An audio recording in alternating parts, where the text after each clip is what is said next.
Hello student, welcome all in my YouTube channel Kiran Mathematica.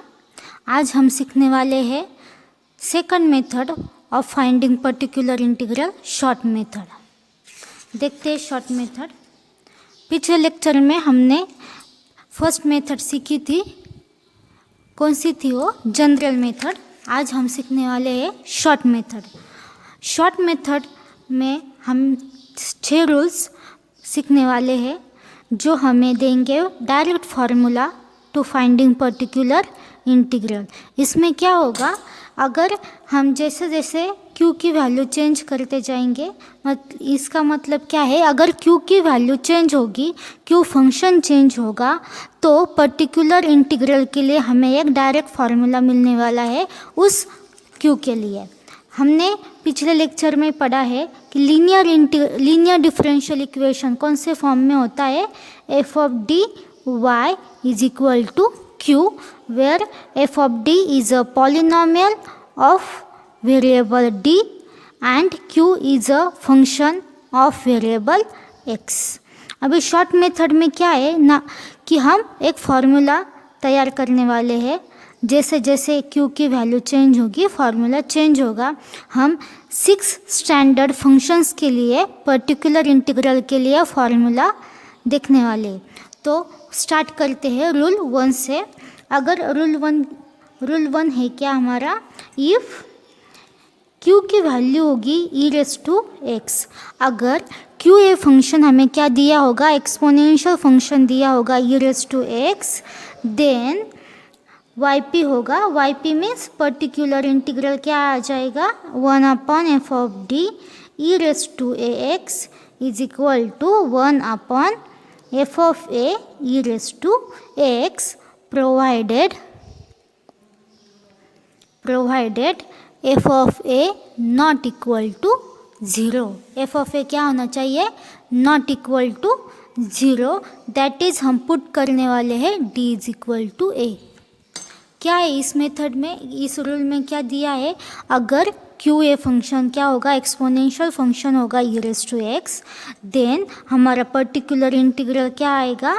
1/f of A e raise to x। ये हमें direct formula मिल गया। सिर्फ हमें क्या करना है, d के जगह a को सब्स्टिट्यूट कर देना है। यहाँ पे d के जगह a को सब्स्टिट्यूट कर देना है। अगर f of A non zero आ जाएगा तो ये हो गया हमारा पर्टिकुलर इंटीग्रल। अगर पॉसिबल हुआ, if F of A zero आ गया, if F of A is equal to 0, then क्या करना है हमें? देन एफ ऑफ डी क्या आ जाएगा? F of D E raise to X is equal to क्या करना है? एक्स न्यूमरेटर में एक्स लिखना है, upon F dash of A लिखना है E raise to X. F dash of A means what? हमने क्या किया, ये जो पॉलिनोमियल एफ ऑफ डी उसका फर्स्ट डेरिवेटिव लिया जो आ गया एफ डैश ऑफ डी, और उसमें डी के जगह क्या सब्स्टिट्यूट किया? ए। प्रोवाइडेड एफ डैश ऑफ ए क्या होना चाहिए? नॉन ज़ीरो होना चाहिए। हाँ, तो फर्स्ट क्या किया हमने? डी के जगह ए सब्स्टिट्यूट किया, तो ये हमें पर्टिकुलर इंटीग्रल मिल गया। अगर पॉसिबल है F of A is equal to 0 हुआ तो हम क्या करेंगे? एफ ऑफ डी का डेरिवेटिव लेंगे डिनोमिनेटर में, न्यूमरेटर में एक्स लिखेंगे, X upon F dash of A E raise to X. ये हो गया पर्टिकुलर इंटीग्रल का फॉर्मूला। अगर ऐसा हुआ, अगर फर्स्ट डेरिवेटिव फिर से 0 आ गया, मतलब if F dash of A अगर 0 हुआ, then 1/f of D E raise to X is equal to क्या करना है? अगेन हमें सेकंड डेरिवेटिव लेना है। सेकंड डेरिवेटिव के लिए न्यूमरेटर में लिखेंगे X square upon F double dash of A E raise to X. Again provided F double dash of A non zero. F double dash of A means second derivative क्या होना चाहिए? Non zero होना चाहिए।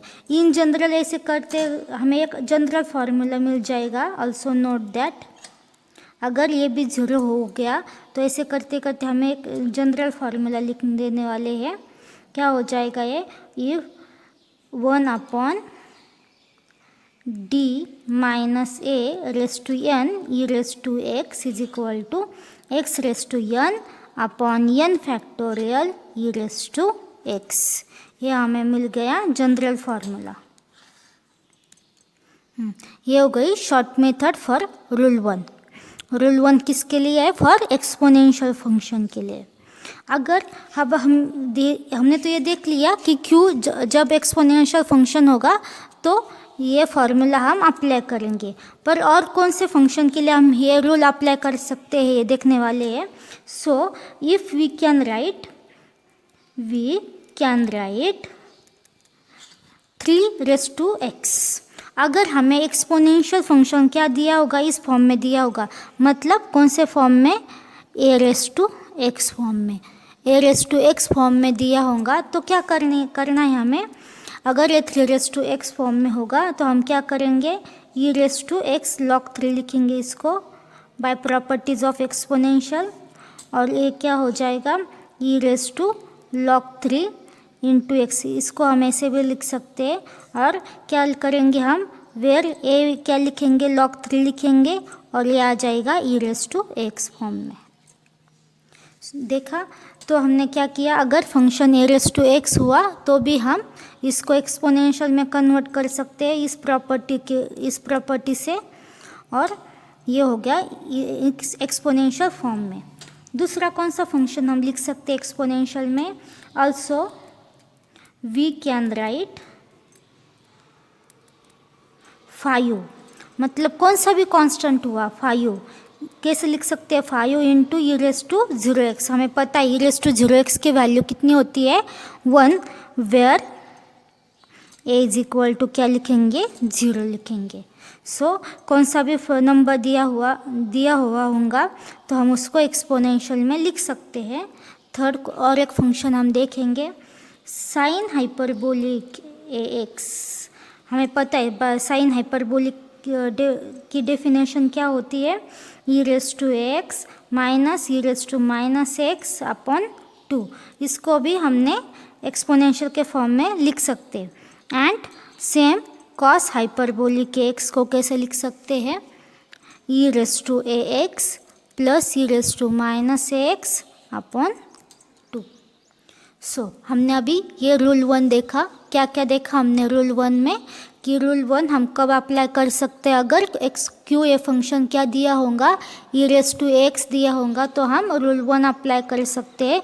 इसमें हमें क्या करना है कि ये जो पॉलिनोमियल है एफ ऑफ डी, इस पॉलिनोमियल में डी के जगह ए सब्स्टिट्यूट कर देना है और वो आ जाएगा हमें हमारा पर्टिकुलर इंटीग्रल। पर कंडीशन क्या है कि एफ ऑफ ए कैसा होना चाहिए? नॉन ज़ीरो होना चाहिए। अगर if F of A zero, then F of A zero हो गया तो क्या करेंगे? हम सिर्फ X upon F dash of A लिखेंगे। F dash of A means first derivative of F of D, और ये हो गया particular integral if F dash of A non zero होगा तो।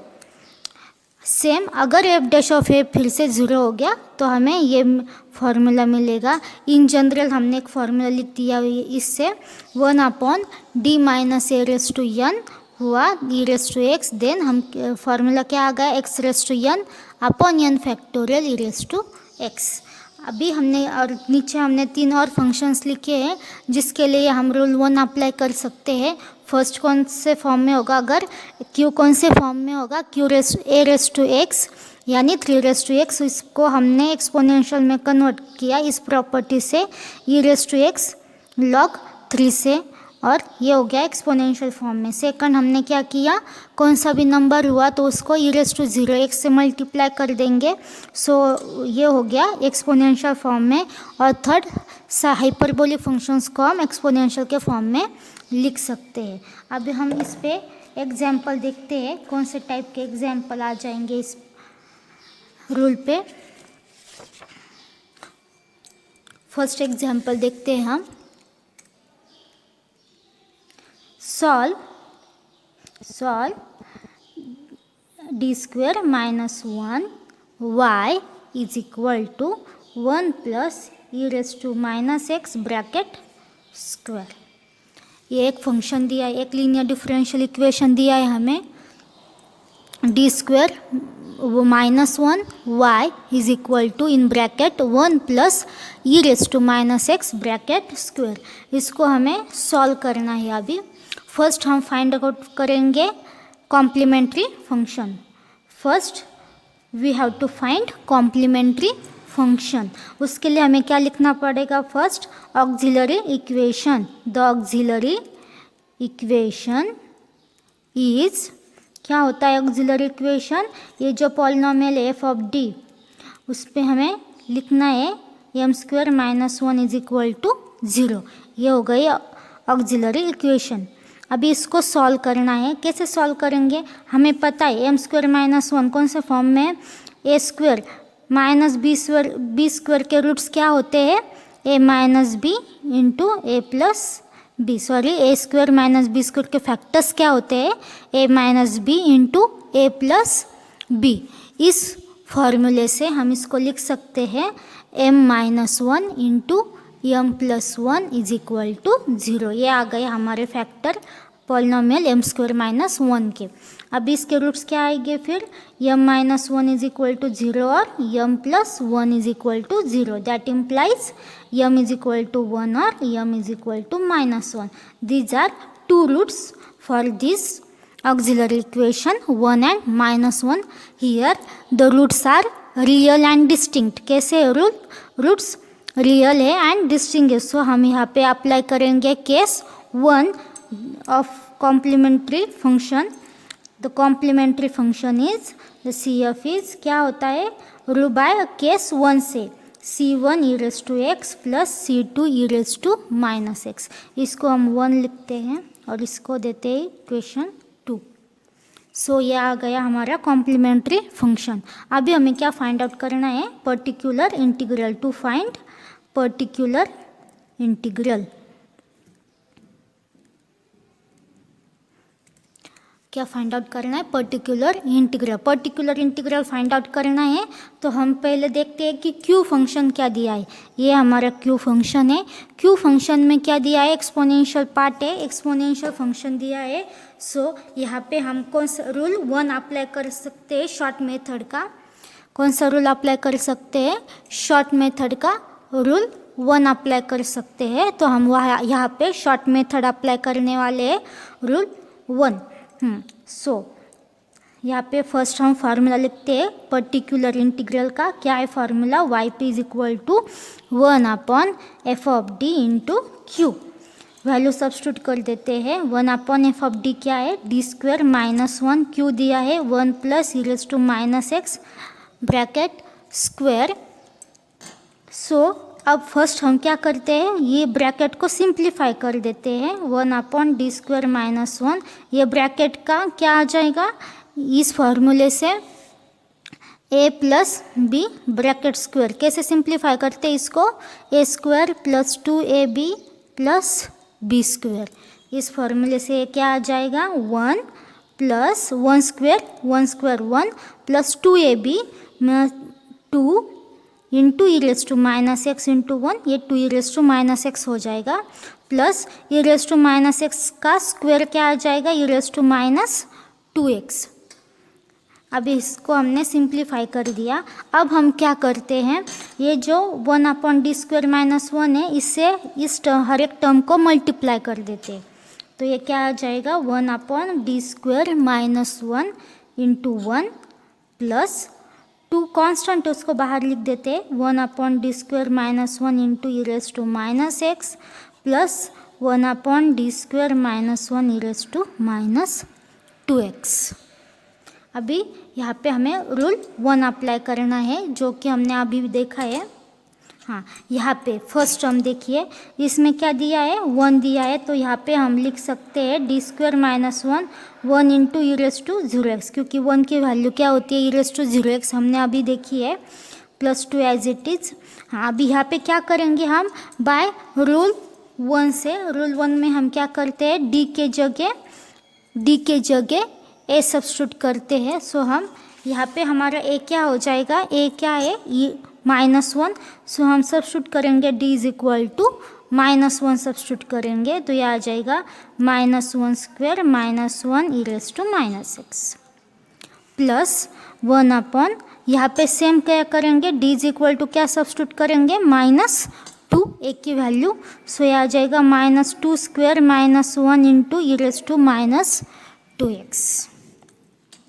यहाँ पे d के जगह के 0 सब्स्टिट्यूट कर देंगे, सो ये आ जाएगा 0 -1 into E raise to 0x +2। ये क्या हो जाएगा, देखो -1 का स्क्वायर हो जाएगा 1, 1 -1 0 हो गया, मतलब यहाँ पे क्या मिल रहा है हमें, यहाँ पे मिल रहा है f ऑफ a 0 मिल रहा है। क्या मिल रहा है हमें, f ऑफ a 0 मिल रहा है। सो हम ये फार्मूला अप्लाई करेंगे, क्या करते हैं फिर इसके लिए f ऑफ d का डेरिवेटिव लेते हैं और x upon f dash of a e raise to x लिख देते हैं। सो यहाँ पे आ जाएगा x upon f of d क्या है, d स्क्वायर -1, उसका डेरिवेटिव क्या आ जाएगा, d स्क्वायर का डेरिवेटिव हो जाएगा 2d, -1 का डेरिवेटिव हो जाएगा 0 ई रेज टू -x प्लस यहाँ पे क्या आएगा 1 अपॉन 2, -2 का स्क्वायर हो जाएगा 4, 4 -1 3 ई रेज टू -2x। अभी ये क्या हो जाएगा, ई रेज टू 0x की वैल्यू सब्स्टिट्यूट कर देते हैं 1, सो ये हो जाएगा -1 प्लस ये 2 गेट कैंसल, सो ये आ जाएगा x upon D e raise to -x plus 1 upon 3 E raise to -2x। अभी सिर्फ कौन सी वैल्यू निकालनी है हमें, ये 1 अपॉन डी की। हमने जनरल मेथड में ये फार्मूला देखा था, कौन सा फार्मूला देखा था हमने, अगर जनरल मेथड में हमने एक फार्मूला देखा था, कौन सा था वो, अगर 1 अपॉन डी होगा, 1 अपॉन डी इंटू क्यू इस फॉर्म में वाई पी होगा, तो इसका पर्टिकुलर इंटीग्रल का फार्मूला क्या है, सिर्फ क्या क्या करना है, इंटीग्रेशन लेना है क्यू का। तो उस फार्मूले से ये क्या आ जाएगा, -1 plus x as it is integration of e raise to -x dx plus 1 upon 3 E raise to -2x। कैसे आ गया ये, सिंस कैसे लिखा हमने, 1 upon D Q is equal to integration of Q. So ये आ जाएगा -1 plus x into E raise to -x का इंटीग्रेशन हो जाएगा E raise to -x upon -1 plus 1 upon 3 E raise to -2x। अभी इसको हम और सिंप्लीफाई फॉर्म में लिख देते हैं, तो इसको क्या लिखेंगे हम, क्या हो गया ये Y P is equal to -1 ये -x e raise to -x plus 1 upon 3 E raise to -2x। इसको लिख देते हैं इक्वेशन 3। सो ये मिल गया हमें पर्टिकुलर इंटीग्रल। अभी इस लीनियर, अभी इक्वेशन 1 का हम जनरल सॉल्यूशन लिख देते हैं। The general solution of linear differential equation is, क्या होता है वो, y is equal to complementary function plus particular integral. So complementary function क्या आया था हमारा, c1 e raise to x plus c2 e raise to -x and complementary function क्या आया, -1 -x e raise to -x plus 1 upon 3 E raise to -2x। This is required solution.